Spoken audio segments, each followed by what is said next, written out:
Hey guys, I'd like to do something a little bit different this week. I've received a lot of questions about how to do this or that with these builds, so today I'm going to do a step-by-step guide on exactly how I make these. So this video might be just a little bit long, but this will be the first part of a series of these. We will also be doing the giveaway, and I have something else special for you. I will be doing a double feature this week. 2 long-form videos. Hey guys, welcome back to my channel. My name's Alan, but you can call me Al.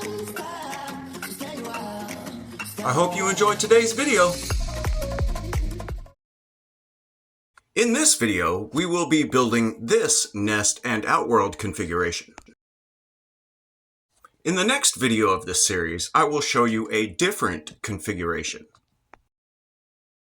And yes, I made the mistake of putting Solenopsis in this tiny plaster nest, and they dug holes in it everywhere. This is actually the current residence of our harvester colony. So this will be our outworld. We will be drilling 4 entry-exit ports on this thing, and we will be attaching the nest to it. So I will be evenly spacing the entry-exit ports on the long side of the outworld and placing them to one side on the short sides. And I'll show you guys why later on. So for our nest, there's a couple of things we need to think about. The level of our plaster and keeping this sucker as centered as possible with the entry-exit port. So I'll go ahead and make some marks so I know exactly where to drill. First, we need to get an overall width. So our outside dimension of this box is 2 1/8 inches. So our exact center of the box should be 1 1/16 of an inch.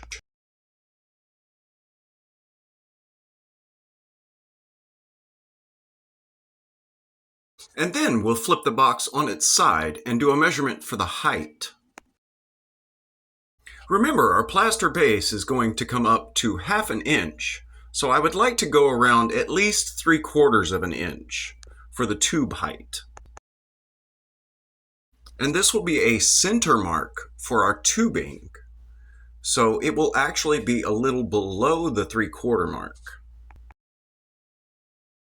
This way I can ensure at least part of the tubing will come in contact with the plaster base and hold together better, especially when fitting a short piece of tubing in between the nest and outworld.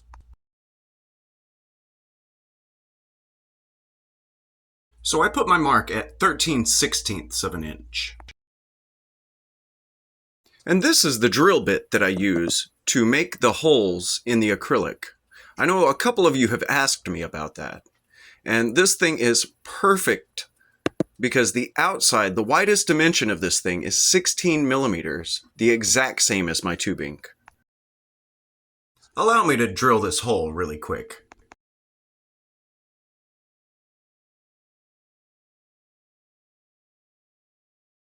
And I just kissed the acrylic with the drill bit, so we may have a mark.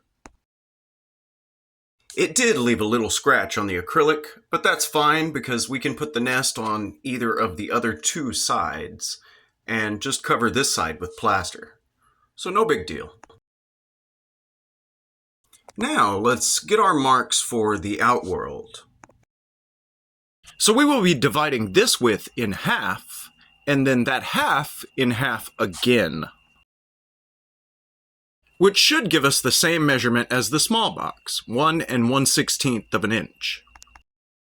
In doing this, we have made it so that both of the outsides of the boxes will line up.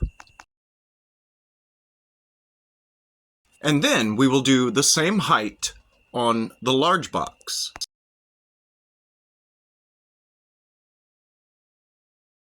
This way, both the plaster flooring for the nest and the outworld will be lined up. And then for the short sides, you can also pull the 1 1/16 and make that mark.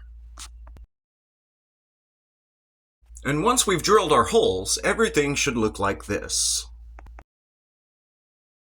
Everything looks pretty lined up, height-wise, width-wise. It looks good.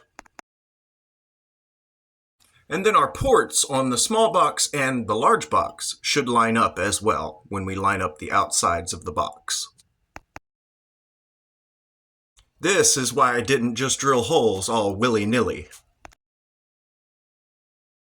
And the entry and exit holes will line up on this side as well. The holes we drilled in our outworld will also line up for the next nest configuration that I show you guys. Alright, so let's break out some decorations and work on this outworld. I think I'm going to put this little leafy bush in the corner, maybe with a rock or two next to it, maybe one for the outworld and one for the nest. And then I also have my multicolored silica pebbles. These make for great contrast. And for a little topping, we will use some dry black aquarium sand.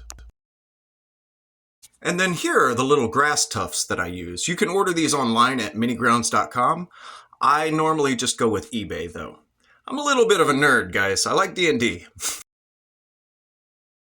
And then I used some super glue to attach our rock and leafy bush to the corner of this outworld.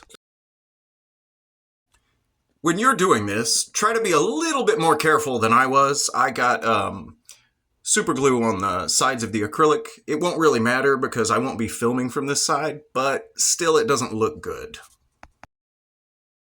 And now I'll go ahead and pour the plaster and flatten it all out. I'll put a few silica pebbles, a grass tuft, and some black sand just to give a little contrast. And now on to the nest box. This bottom part you want to be a little bit watery on the plaster. And then this time we will use moist black aquarium sand to make the chambers. I don't quite have the dexterity in my hands to make nice little chambers, so I'm going to go with something a little more natural and just kind of pile some black sand in this corner. I'll unveil the final product next time. And now for the giveaway. Just drop me a like and a comment letting me know which one of these 5 outworlds you like the best and why. And my favorite answers will be receiving one. Thank you all so much for watching.